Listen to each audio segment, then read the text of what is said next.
कभी लाहौर की छाती पर भी बैठ करके तुम्हारी भागवत हुआ करती थी, कभी पेशावर के सड़कों पर भी बैठ करके गणपति के पूजा हुआ करते थे। धर्मवाद बड़ा खतरनाक स्थिति में है। कभी चला था इस देश और दुनिया में, आपने देखा होगा कितने वाद आए।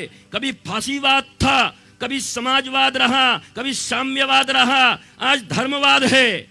पर यह केवल वाद भी खतरनाक है, इसको समझ लेना ध्यान से। केवल वाद नहीं चलता।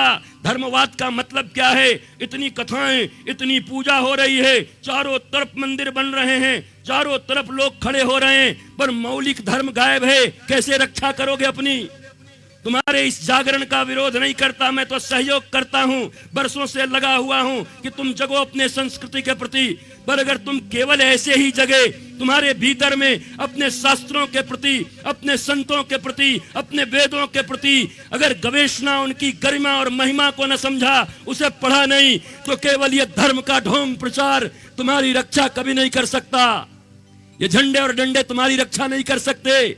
आज तुम्हारे पास झंडे और डंडे हैं, कल किसी और के पास शक्ति होगी, तुम्हारे झंडे बदल दिए जाएंगे।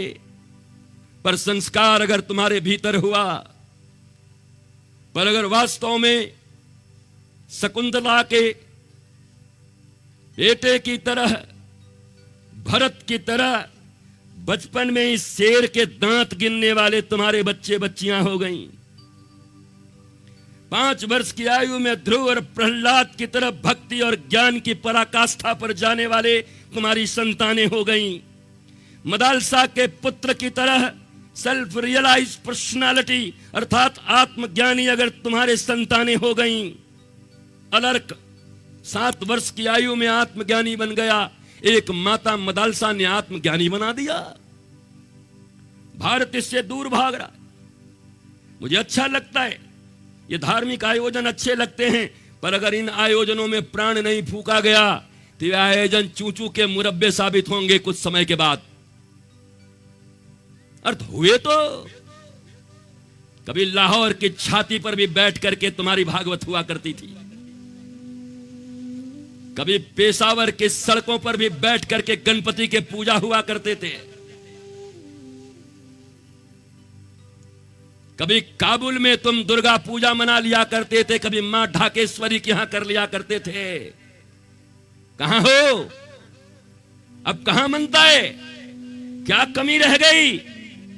कोई पूजा की विधि में कमी रह गई थी? अगरबत्ती कम पड़ गई थी? मंत्र कम पड़ गए थे? नारियल कम पड़ गए थे? चुनरी कम पड़ गई थी? क्या कमी पड़ गई? कहां गया भारत? क्या ये चिंतन करने का समय नहीं है आपके पास? पर नहीं करोगे। और तुम चाहोगे कि तुम्हारी ही तरह बोले कोई महापुरुष, कभी नहीं बोलेगा। कोई चमचा नहीं है तुम्हारा महापुरुष। व्यासपीठ पर बैठ करके भारत की रक्षा की बात, मानवता की रक्षा की बात, सनातन संस्कृति आगे बढ़े, मनुष्यों के बीच सद्भाव हो, यह पृथ्वी हरी भरी हो, इसके लिए ही संत बोलेंगे।